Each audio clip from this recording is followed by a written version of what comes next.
Hello, New Zealand. I'm Bob McCoskrie. Welcome to Straight Talk. This is episode number 94. Tonight we discuss the latest political poll. We'll touch on that briefly. Winston Peter's comments on immigration over the weekend. And should migrants sign a Kiwi values document? Helen Clark, Jong Un Xi, Vladimir Putin, Jong Un and Xi Jinping. Which is the odd one out there, or the odd ones out? The Law Commission puts gender ideology over natural law. Why are faith-based schools experiencing such a growth and success boom at the moment? And how do we get more marriages and babies in New Zealand? And if we have time, we'll ask the panelists whether they still read hard copy newspapers and magazines and which ones. And for magazines, actually, there's an encouraging entry in the top 20 most read magazines in New Zealand.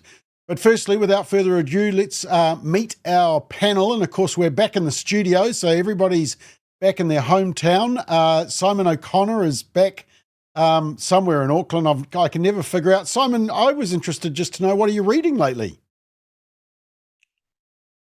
Got two choices at the moment, and I'm trying to work out which one to prioritise. But we could ask a couple of the panelists. So the author on the left is definitely Tanya Unkovic. The one on the right is Bruce That's Logan's the Pilgrim book, by isn't none it? other than Bruce.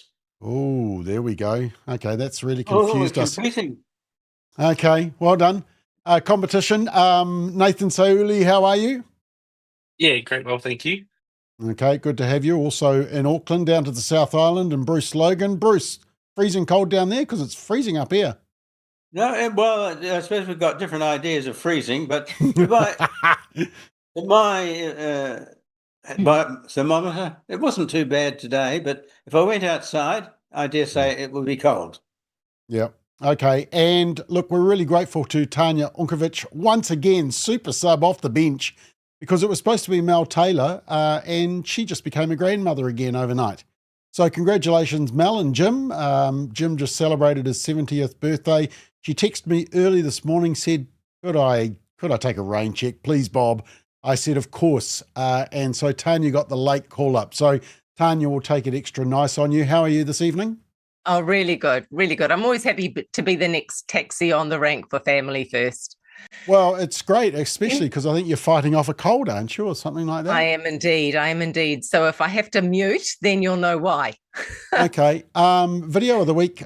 Basically, Parliament just got a little bit safer for kids because the resignation of Green MP Benjamin Doyle, which was a good thing. I might come to you this on, Tanya. I am proud to be takatapui, queer, non-binary, which means that my gender is expansive and fluid, not muzzled by the strict confines of a suffocating binary. Oh, if my pronouns confuse you, here's a tip, just use my name. And if the way I dress causes you concern, yes, I say to you, be more concerned by the contents of my mind. We were. A sexual and public health update for gay, bi guys, trans women and non-binary folks who have casual sex with gay and bi guys. Yeah, okay, that was with the Burnett Foundation. He was promoting radical RSE as well. The second thing I would say in my feedback to the ministry is that you want to include gender and takatapui and rainbow identities more genuinely, authentically and consistently across the curriculum framework. Currently, all reference to takatapui and Māori or any cultural sexualities and identities has pretty much been removed from the framework. Interventions like puberty blockers and HRT are crucial to the well-being of the general population, trans and cisgender people alike. That's why the Greens will increase funding for trans, reproductive and gender-affirming healthcare and puberty blockers on demand. Yeah, so is anybody sorry to see Benjamin Doyle resign from Parliament? As I said, Parliament just got slightly safer as a result of that. Actually, I figured out, Tanya, that you were in Parliament when that maiden speech was doing, and he turned up dressed like that. That must have been quite a sight. Well, I did see myself there when he came in and when he was sworn in, but his maiden speech was another day, and I couldn't do it. I actually went into my office And so I wasn't there. I had it going on the TV, and then I muted it, and then that was it. I just couldn't do it. So a couple of other of my colleagues took the hit, and I just couldn't do it. I'm sorry. Okay. Yeah, super radical. So good to be out, and it'll be interesting to see what the replacement is like. The image of the week is just the latest poll that's come out. Basically, just got this big scrap between Labor and National up the top. And Simon, I just did want to remind you of my theory about Christopher Luxon. So this is since the beginning of last year, and it's the most preferred Prime Minister. This is pretty good, eh? Are you impressed with this? And as you can see, Christopher Luxon he's the most preferred. Then there's a little swap. Oh, he's back up. And then I think there's another little swap, and then he's back up again. And according to the last poll that came out this morning, he's still the most preferred Prime Minister. Simon, I was trying to think, has there been a Prime Minister who was elected who wasn't running as the most preferred Prime Minister by election day? A really good question, but I'm not actually that good on that sort of stats. I mean, by and large, the Prime Minister of the day usually leads the pack. That's my general impression. And you'll find too, when someone's the opposition leader, they're usually trailing. The moment they become PM, they become most preferred. I mean, that little graphic you just had, it's really very static. And I'd say the key takeaway is none of them are particularly popular. And again, I suppose as I've said too, in other circumstances, we don't run a presidential campaign. I think, was it Jim Bolger was deeply unpopular, but actually went on to, win an election. Yeah. Okay, Bruce, do you have any memories of elections where you thought this person hasn't got a chance, terrible Prime Minister, and suddenly they became Prime Minister? Well, there was a certain woman, you might recall. Is it the one that starts with H or the one that starts with J? Helen or Jacinda? Jay. Oh, Jay. Okay. Yeah. Well, yeah, that's true. She came second and Helen still for became. a long time, but suddenly she became worthy. Yeah. But for a long time, it didn't look like it. She ran a long time down in the bats. Okay, let's keep going. I'm not going to leave you out, Nathan. I'll get you to answer this next one first. And we do just want to cover Winston Peter's speech that he did yesterday. And he made a couple of comments around immigration and Kiwi values for migrants. And I just want to ask you as the panel, I did flick this little clip through to you last night and just said, hey, is he on to something? Should we be vetting migrants, and should we be asking whether they buy into Kiwi values? This is what Winston had to say. Concerns are growing as to some of the people who come here who don't salute our flag, don't honour our values, don't honour our country, and don't respect the people living here. These are values that we need to fight to protect. If you don't want to sign up to those values, then we've got a very fair answer. Don't come. People around the world are fearful as to where their countries are going.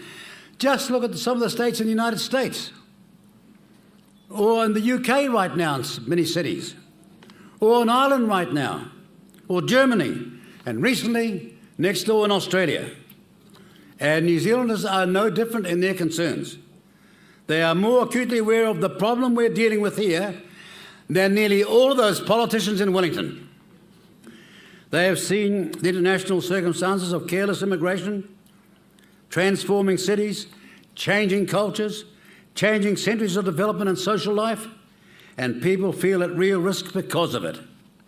That is why New Zealand First will be campaigning on all new migrants needing to sign up first to our Kiwi values document, giving a commitment to respect our country and our culture, or don't come here.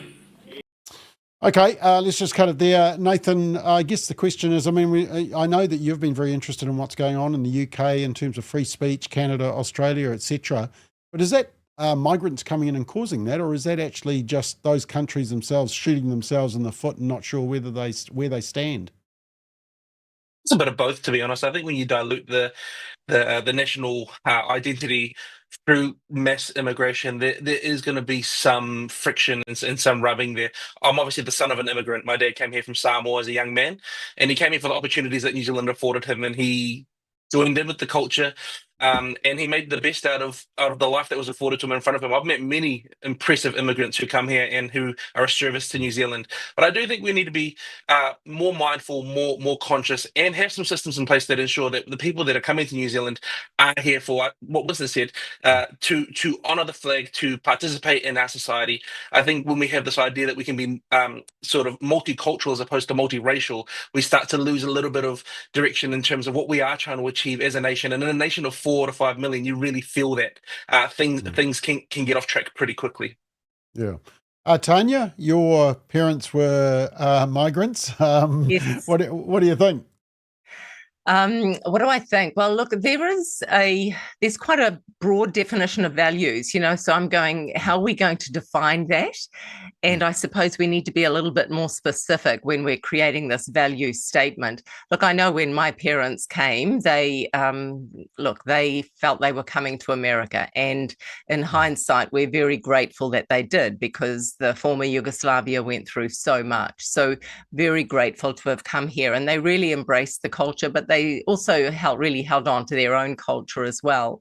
So I do believe we do need to really be careful in how do we define what a Kiwi value is. That's one of the things that came into my mind. What is the exact problem that we're trying to solve? So always answer that question before we start creating this value statement.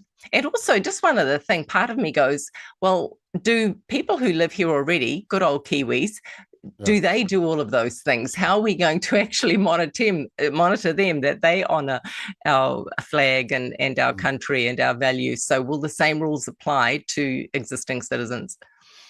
Yeah, Bruce, the problem with this debate has always been whenever you talk about immigration, you're immediately labelled xenophobic, and it's designed to shut you up, and it's worked. Yes, you are.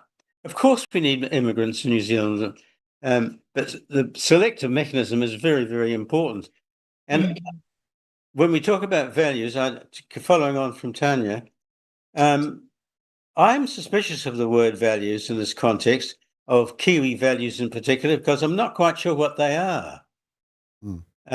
I suspect they are a secularized version of traditional values, or traditional virtue, I should say. And if I can illustrate that in one way, is that if I say Tom's courageous, I'm describing Tom. If I say Tom if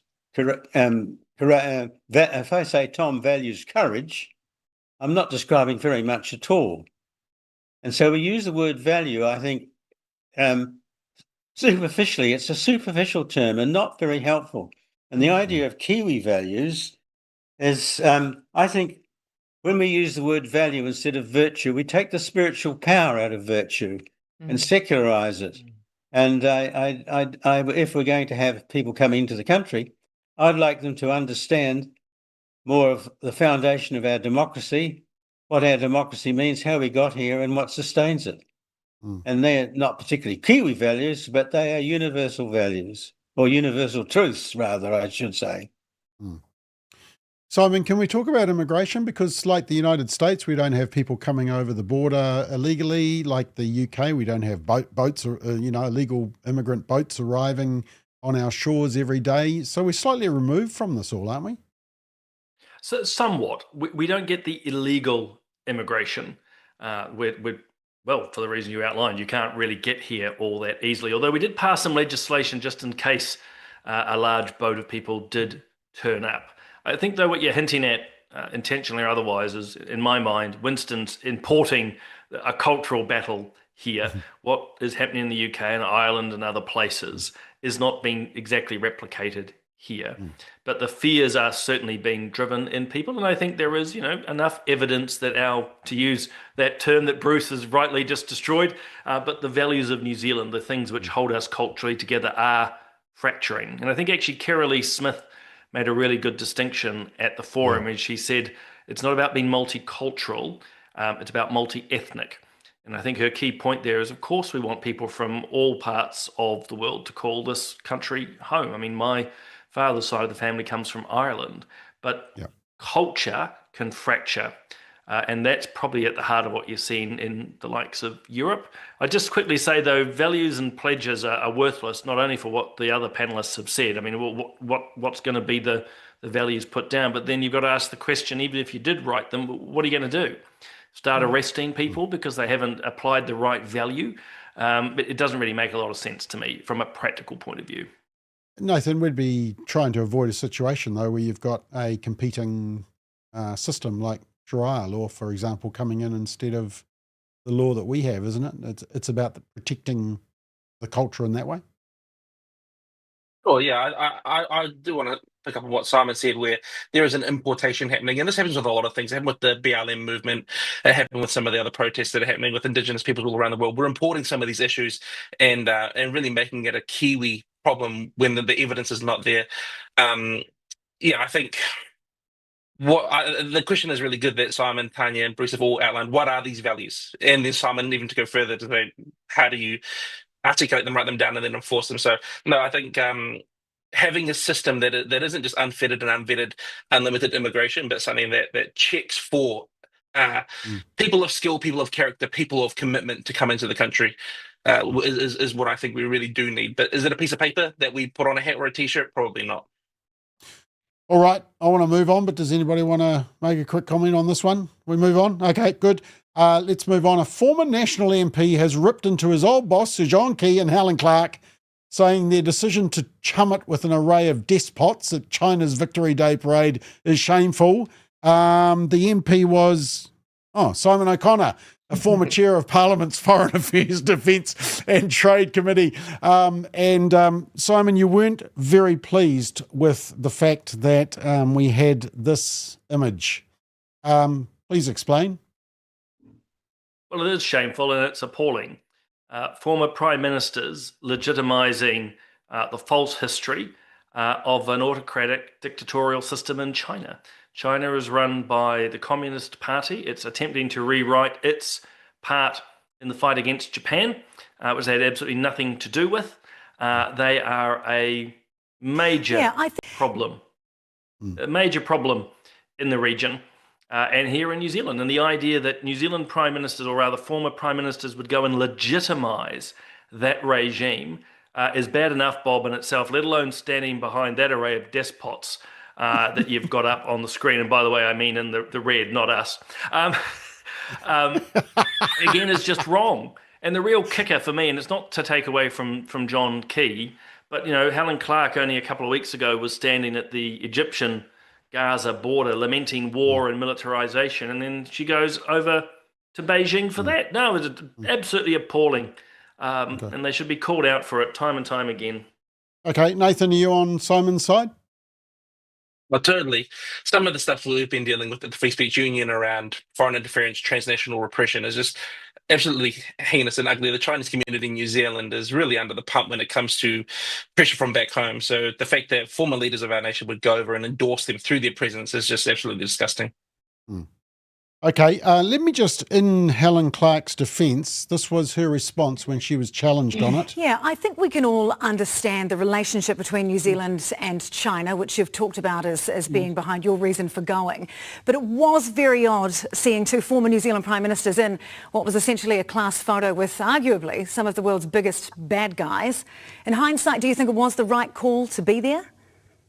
Well, I've said publicly it was a line call. I gave it a great deal of thought, and I always anticipated that there would be guests there whom we would not invite to events in our own country. So you factor that in. But there were also a lot of good friends of New Zealand. Malaysian Prime Minister was there, Singapore Deputy. Among the former leaders group where I was, not with the other group, there were a lot of former democratically elected leaders. So quite a broad grouping. The New Zealand government was represented. The Australian government was represented. This in the end had a broad viewing audience in Beijing. Well, it was Dan Andrews representing the Australian government. He's not exactly a great representative, the ex-Premier of Victoria, the lockdown king. Tanya, do you think it was appropriate for Jong Un Xi and Helen Clark to be there? I agree with Simon. It wasn't appropriate. And I was listening to Mike Hosking this morning, as he was interviewing the Prime Minister, Christopher Luxon, also said he didn't think it was a good call. And if he was post PM days, he said he wouldn't do it. So he actually agrees with you as well, Simon. Just listening to Helen Clark there mentioning what was it that she said that made me go, New Zealand and Australia had representation there. And I heard Luxon say that this morning. So why did she need to go if we already had someone from the embassy?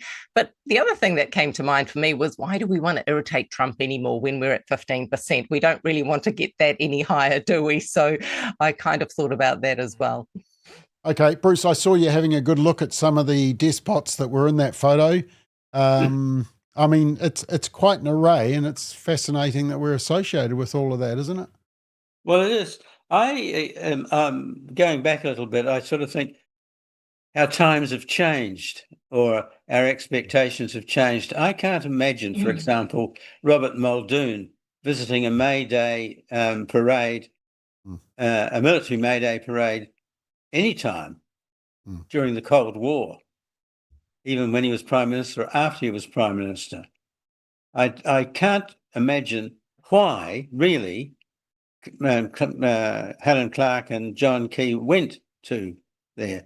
It was either an exercise in vanity, or I can't. And it was compromising at worst, and at best, really, and at worst, it was an exercise in vanity. Not a good trick, I don't think. We should, and by the way, we shouldn't be confused about China. China will trade with who it wishes at any time. Well, irrespective of what we do, Chinese trade will be determined by China, not our. Yep, no, good point. Now, just a couple of comments, and there is a question here that I want to put to you, Simon. Dee Dee says Clark is a hypocrite when she cries about Israel. Justine says Helen Clark is a communist. That was from Justine. Crazy World, and this is a question I wanted to put to you, Simon. Why wasn't it a good idea? Isn't China our number one trading partner? Well, they are, and we have diplomats to be there. The trading relationship, just what Bruce was saying, is going to carry on because of what China wants, not New Zealand. And I think if Key and Clark think they're attending a military parade of despots is going to help our trade, we've got a bigger problem on our hand. And actually, if I might echo what Tanya said as well, the Trump administration is watching this sort of behavior, and there are consequences to this. So we've got to be careful in this space. But fundamentally, Key and Clark have nothing to do with our trading relationship. At the end of the day, all they did was legitimize the actions of this autocratic communist regime and the horrors that it oversees. Nathan, should we be concerned when you get pictures like this one, when you see these three so chummy? I mean, should we be nervous, or are they all three of them so dysfunctional that they'll never be able to coordinate anything anyway? I mean, I don't know. I don't really know what was behind closed doors. I do think, when I saw that picture, I thought they're probably banding together because this Trump's in the White House at the moment. They've got a common sort of interest and potential threat. But yeah, I don't know what those guys are capable of in reality. There's a lot of whispers and rumors, but yeah, I try not to imagine it or dream about it too much. Okay. So you wouldn't have gone, Tanya, even if you'd got a special invite? You wouldn't have been seen amongst it? No. Okay. Right. Okay. Bruce, did you have anything else to say? Because I want to move on to the next topic, if that's okay. Nothing at all. Okay, good. We'll go on to something legal, Bruce. A new Law Commission report says that we need more categories for hurty feelings. The Law Commission has concluded that the list of prohibited grounds of discrimination in the Human Rights Act should be expanded to cover discrimination that is due to a person being transgender or believing they're transgender or believing they're non-binary. There were some clangers in the Law Commission report, and that's why we've headed this Law Commission Ignores Natural Law. This was one, talked about the fact that we should say that it is anyone who is pregnant or gives birth, and has a statement, although most people who become pregnant and give birth are women, not all are.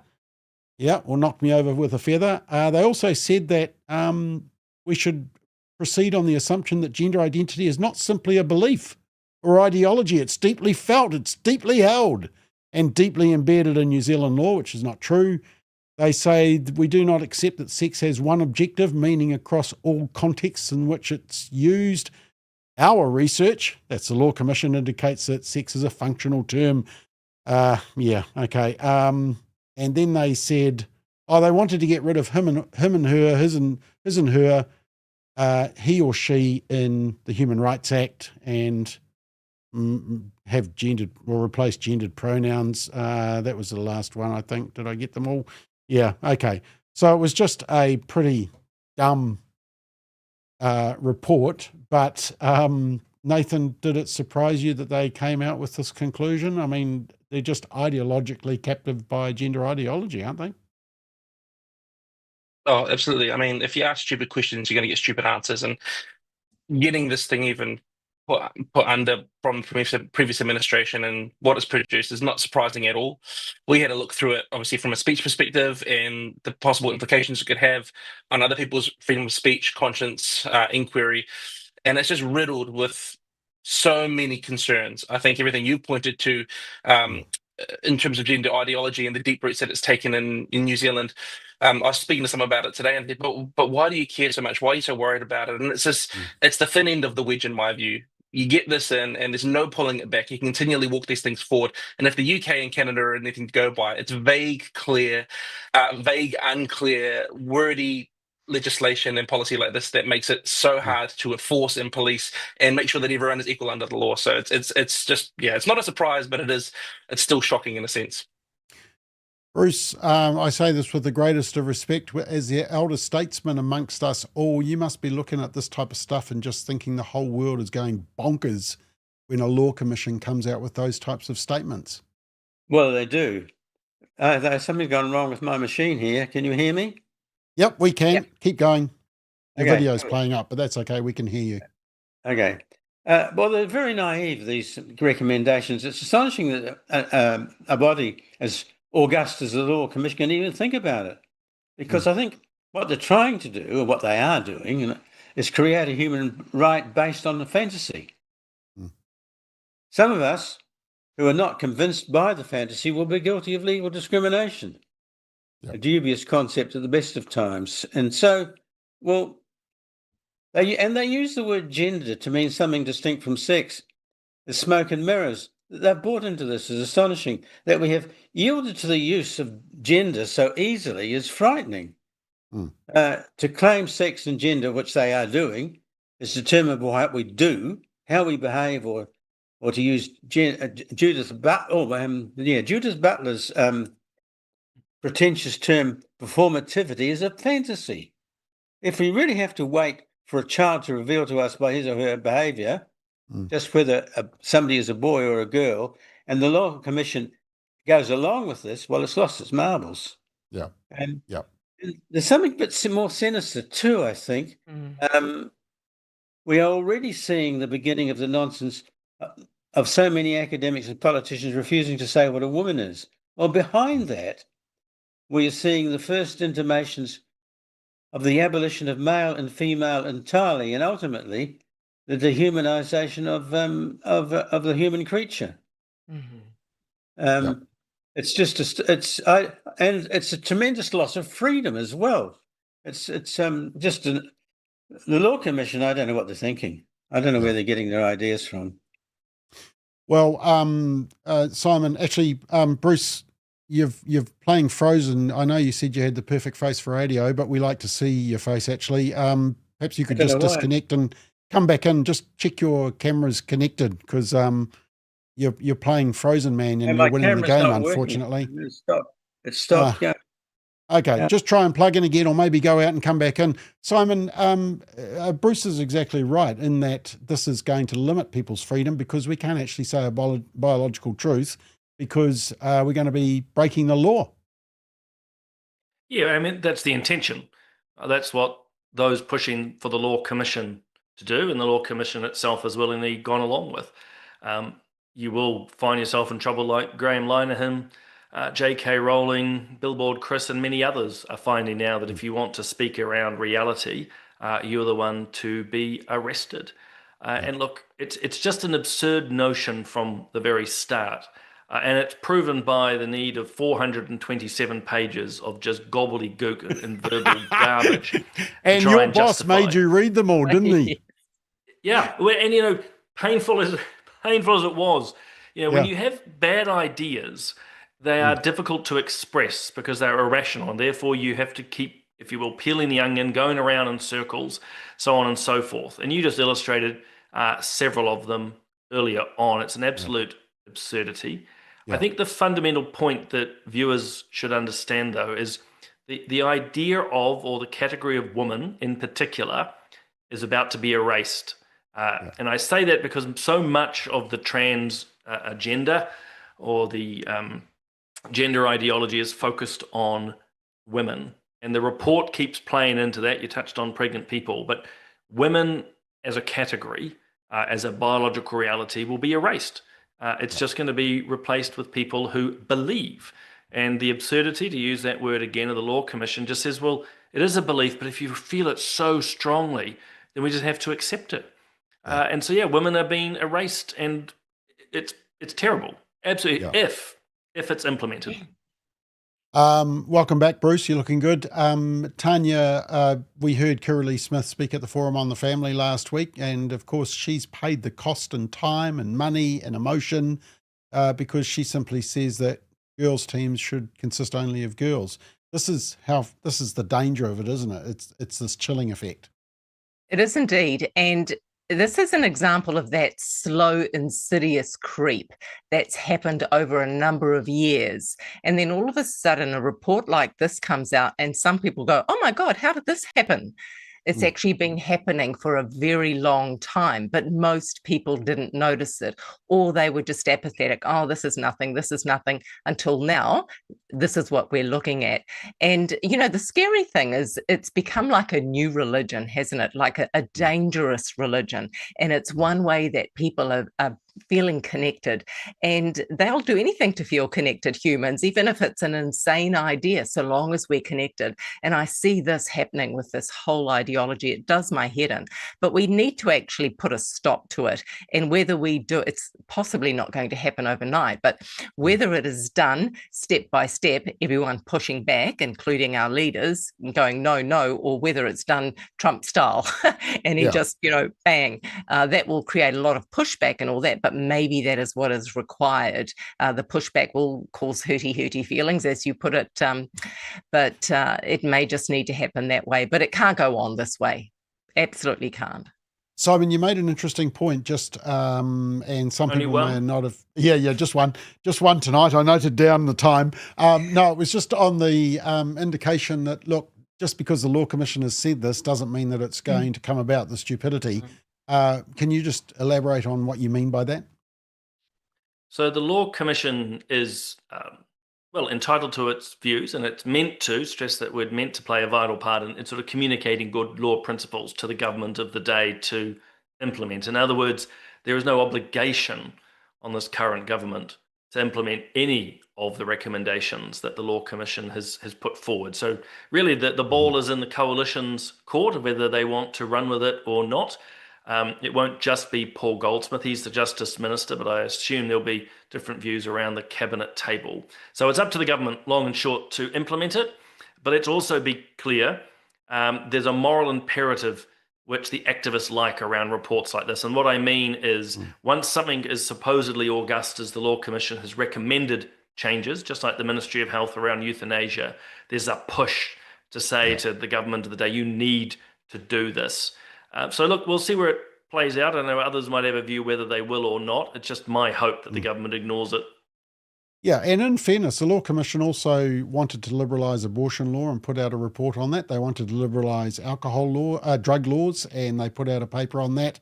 And they also wanted to liberalise euthanasia. So, like you say, they can't put the bill up, but they can certainly give a shove in that direction, can't they?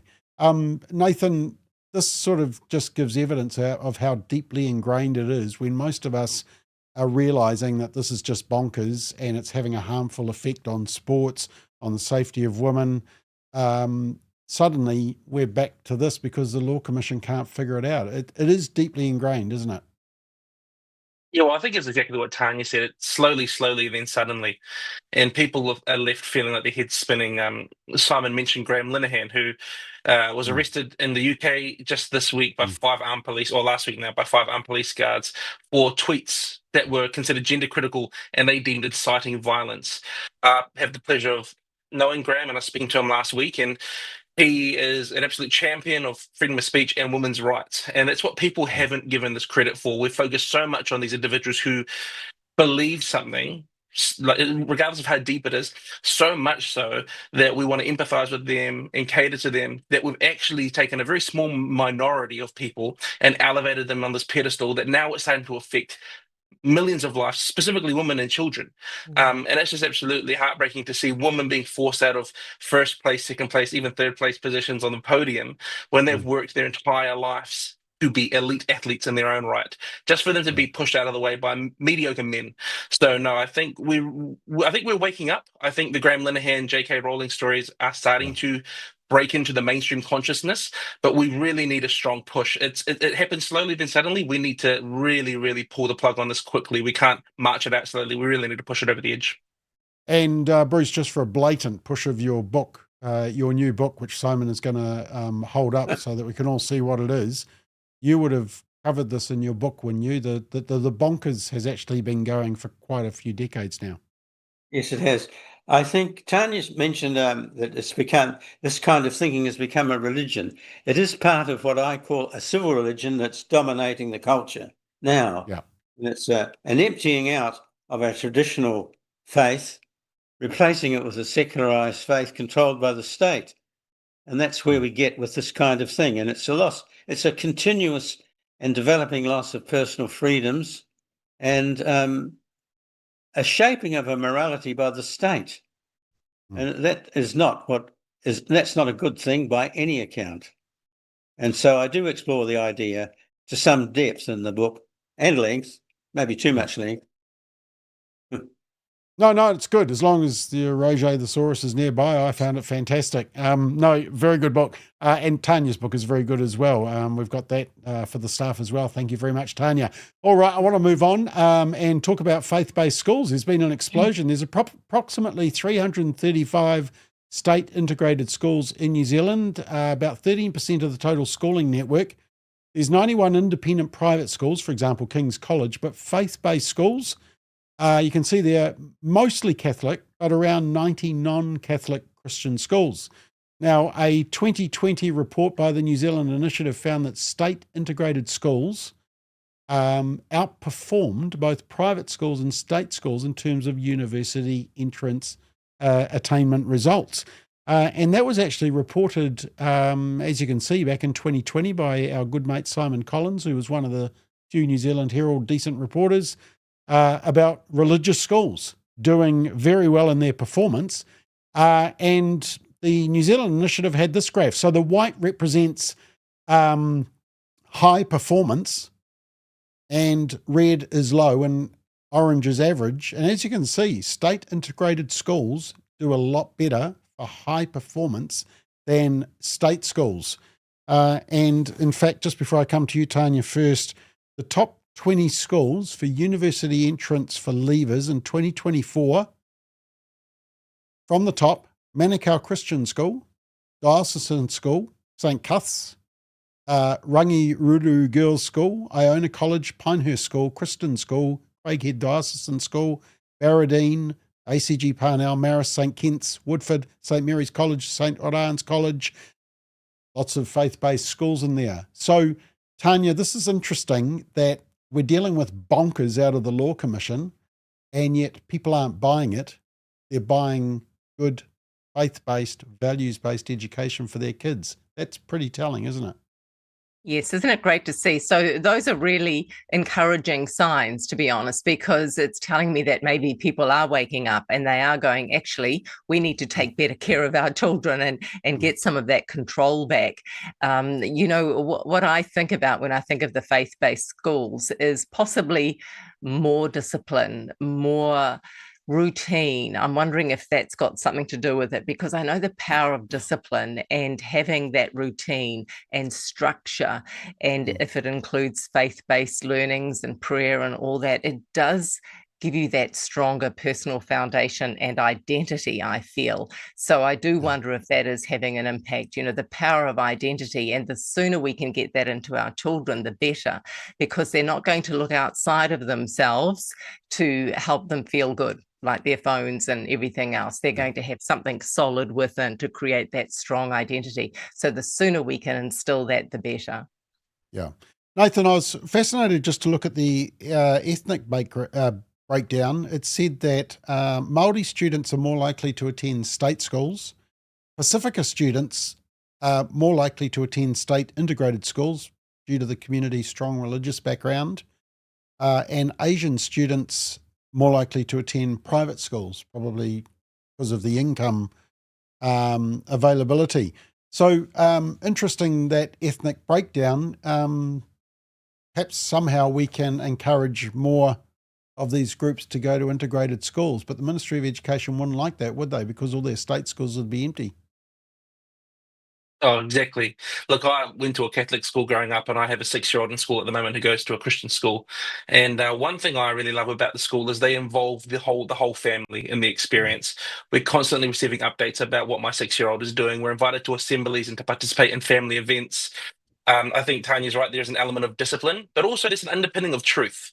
They're at school to obviously explore and learn and debate and discuss and really push the boundaries on knowledge. But underpinning all of that is a real belief that there is a truth, that there's one truth, that Jesus Christ is Lord and that God is real. And I think it sets a really strong anchor for going out and exploring some of these controversial and fringe topics, but coming back to something that they know is true and that they can put their hope in.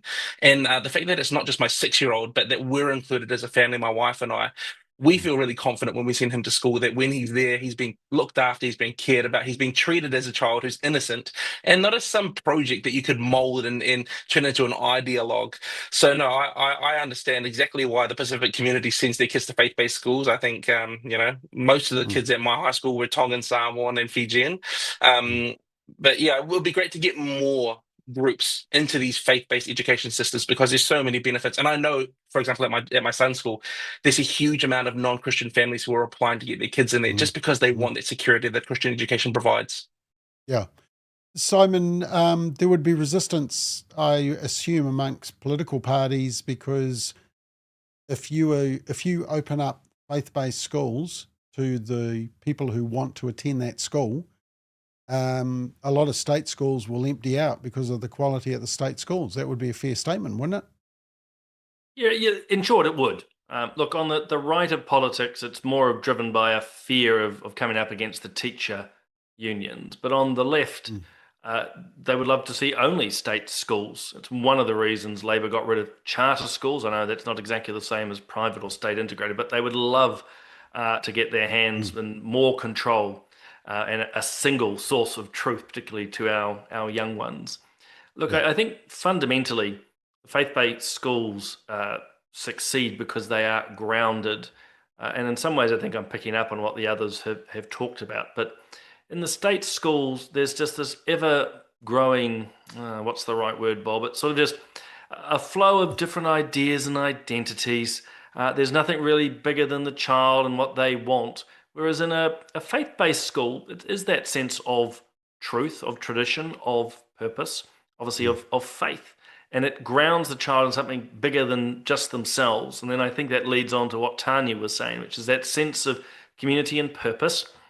And then off they go and have to actually learn and do well as part of that community. And that's the last observation, is often, not in every case, but the pride in the school comes before the individual pride of the student. So they're big into their sports teams or their alumni network afterwards. They are proud of their school, of their community, again, because they're grounded.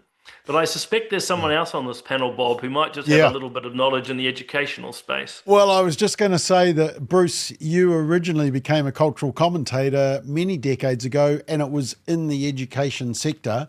So I guess the question is, why aren't there more faith-based schools if they're so successful? Well, one of the reasons is because the government won't allow them. There's a limit put on integrated schools, for example, are capped according to government policy. So that's one of the reasons. And the other reason, there are probably other reasons as well. They're expensive to set up. They cost a lot of money. And I suppose the charter school movement is an offshoot of it. So there are no more than, well, put it this way. It would be great if there were more, but they're difficult to set up. And the left, by the way, is very constrictive of integrated schools. Yeah. They take their line out of what's going on in France, where even homeschooling is illegal. Oh, wow. One of the things about faith-based school is that it's got a place where it comes from and it's got a place where it's going to. It has a kind of linear understanding of order. And so if you have that kind of situation, you are able to discipline kids and get them working harder and so on, because there is an overarching goal of which they all share that's greater than themselves. A state school can't do that because it's bought into, by and large, the idea of the self-identifying individual or the self-creating individual, in fact, so that the goal setting for somebody, which would encourage someone to work very hard, is not there. Unless it's going to please the child, and if it doesn't please the child, then it's not going to work very well. And by the way, faith-based schools save the government a lot of money. Much cheaper to educate a kid in a faith-based school. And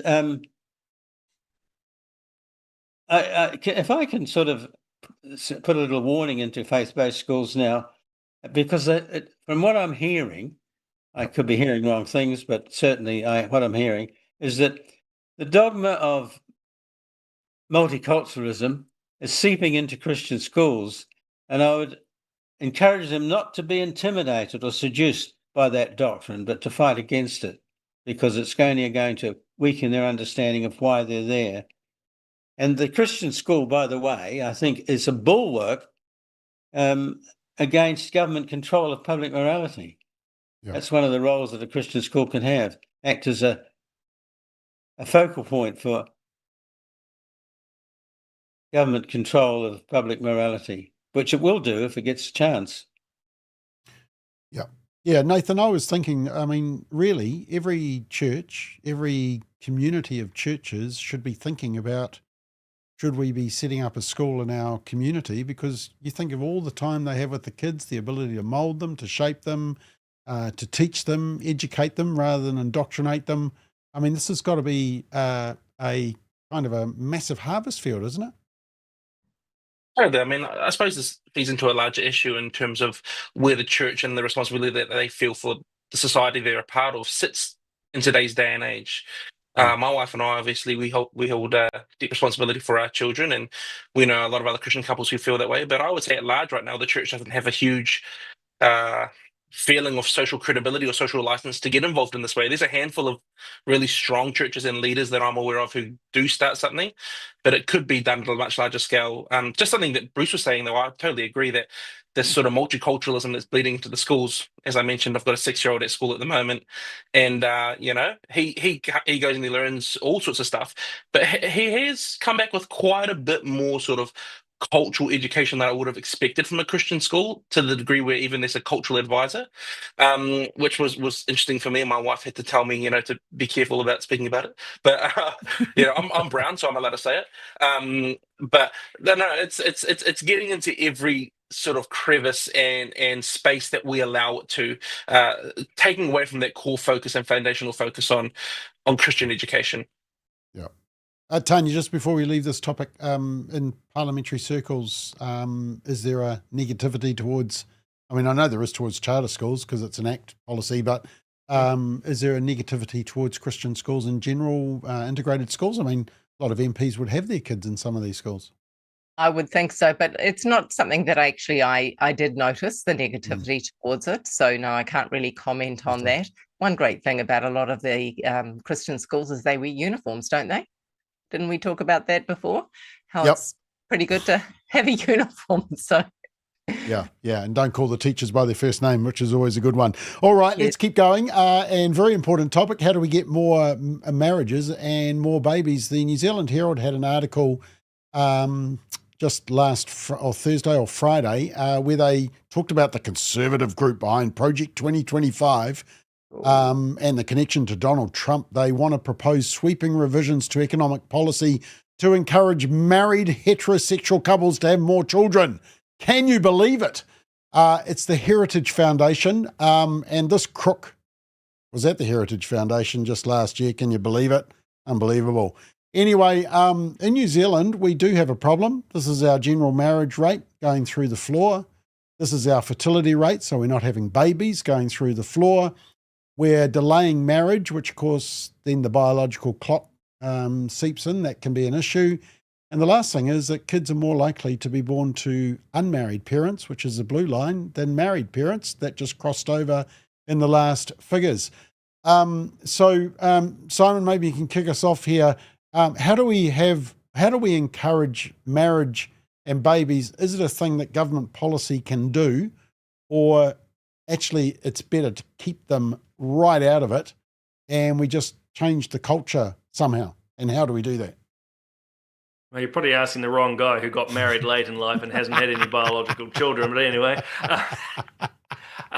look, for me, governments need to sort of get out of the way. But for me, it's more of a cultural issue. I was struck something in Stuff today. A young woman called Verity, I think it's Verity Johnson, writes often from the progressive side, but was saying that not marriage, strictly speaking, but after 10 years of being told that coupling was a bad thing, when she and her boyfriend moved in together, and again, I'm not endorsing that particular action, she said actually it was quite comfortable. This was a good thing. She's feeling better in life. And it's a very quick way of just illustrating the negative messaging that's out there around marriage in its entirety.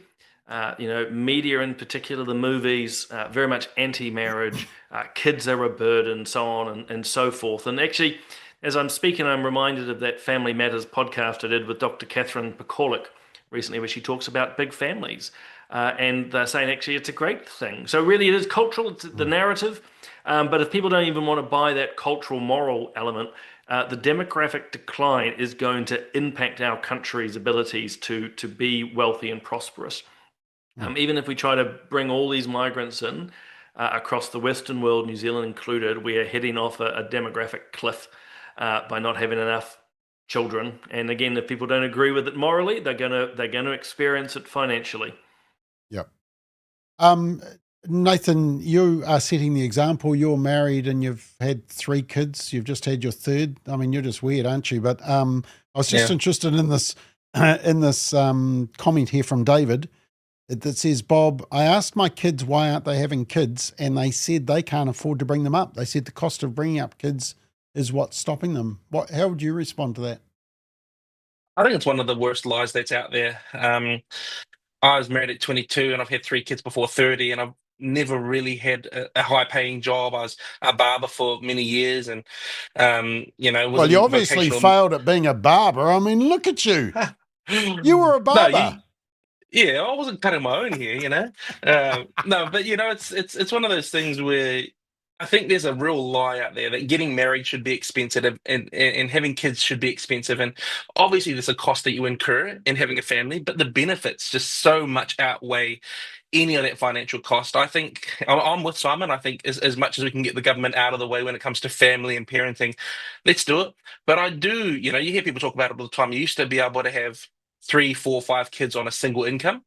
And I think about that and I think that would be really nice. But at the same time, like I say, the benefits or the financial sort of pressure that you have, which I actually think is a really positive thing for a young man to have. I don't know why young men aren't more interested in having financial pressure for looking after their family. I think that really brings the best out of you. But if we could make it more sustainable to have mum stay at home for a year, 2 years, 3 years, that would be the dream. I don't know if I trust Big Brother and the government to make it happen though. Okay, just another comment here that I'm keen to get your comment on. Bruce, you'll like this one. Catherine says, my oldest daughter thinks by having no children she is saving the planet. And Lisa says one way would be to pay benefits to married couples at the same rate as two single people. I mean, split income, the whole split income tax was always an argument. From your observation, Bruce, I mean, those rates, plummeting rates of having babies, getting married, I mean, the family isn't that cool at the moment, is it? No, it's not. I can't. It's going to be very hard to prove on what Nathan said. He made some very, very important points about the lie about marriage being too expensive and so on. That's true. I can probably illustrate what I think from my experience of when I was a kid. People got married because the culture perhaps didn't demand it, but expected it. And so people got married. And I did, even when I got married in the 60s, we didn't think of shacking up or doing whatever it was that one did. We got married once again because the culture expected it. Now, we get to now, and people don't get married because the culture doesn't expect it. Or people don't absorb that kind of thinking anymore, so they move in together, and that's usually a very pragmatic decision, and it doesn't encourage having children, because there is something special about marriage that guarantees a kind of permanence, and I think that's particularly important for the woman. And when a woman is married and she's feeling secure, children are much more likely to be a result, I think. Without that security for a woman, then Japan is a very good illustration of this, by the way. Japanese women, from what I've read and heard, don't have children, don't want to get married because they don't feel that marriage will make them secure. And that seems to be, while we may not be quite as bad as that here in New Zealand, nevertheless, that's where we are. And the best way to boost marriage is to have that kind of culture and maybe do some things that we've been talking about, like splitting incomes and so on. But I think another one is to take a much more serious attitude to abortion, so that children can be actually seen to be a valuable thing. But one of the things about the way we've gone with our culture now is that we don't seem to prize children the way we did once upon a time, and I think that's not a good trick.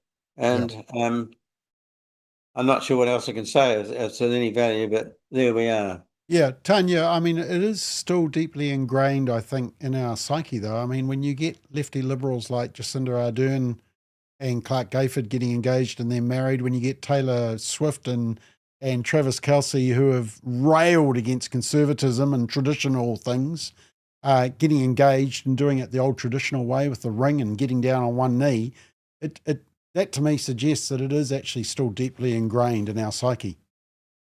Well, it is. It really is. And deep down, it's something that we all want, to be coupled with someone. And, I talk so often about that insidious creep, and I see this as a result of that insidious creep, where as a country or as a society, we have lost that value of the sanctity of human life, the sanctity and the covenant of marriage. It's gone a bit, hasn't it, because of that slow creep and the disintegration of the family unit. So that's one of the things I see as sad as a result of that. But I really agree with what everyone has said tonight on the panel. One of the things I want to add is, back in the day when I was trying to have kids with my late husband, Phil, and we weren't successful, it was 1 in 6 couples who were having difficulties with fertility. And I now see that it's 1 in 4. So what's happening in the world that is creating that? There is so much going on environmentally, everything is affecting that. And we need to really start getting people to take care of their health more and do things like that. All right. Look, we're just about out of time, and we have got time just to do this last one. I just want to find out whether any of the panelists still read hard copies of magazines or newspapers. Just to give you an idea, though, of what they may be reading. So this is the latest figures out for newspapers, hard copies, not online, but hard copies. New Zealand Herald in the letterbox, Herald on Sunday, Sunday Star Times, that used to be very popular. It's not anymore. The Post down in Wellington, the Press in Christchurch, Otago Daily Times, which is liberal as, Waikato Times, very small.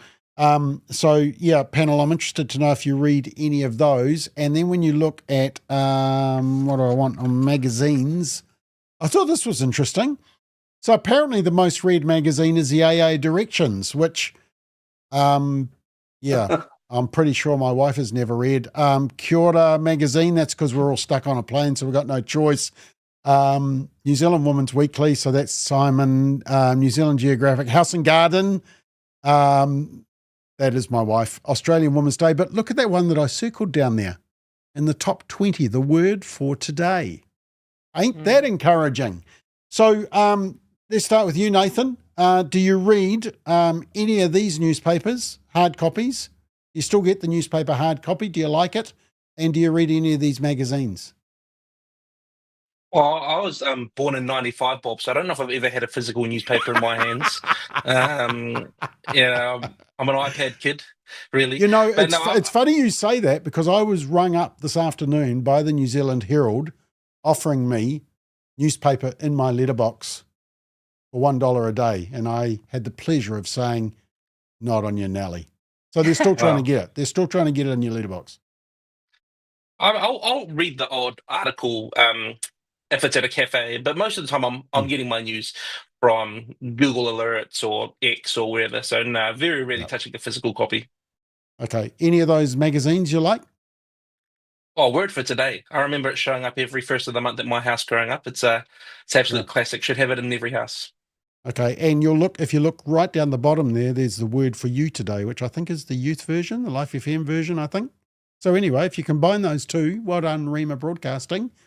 Doing a great job. Of course, they've had some great staff. Simon, any of those magazines or newspaper? Do you still read a hard copy of the newspaper? No, in fact, when I was in Parliament, I had them stop bringing them to my office. They would provide them for free, but I just don't read hard copies. The closest I get to saving the taxpayer money. Good on you. Oh, that's right. Yeah, yes, that's right.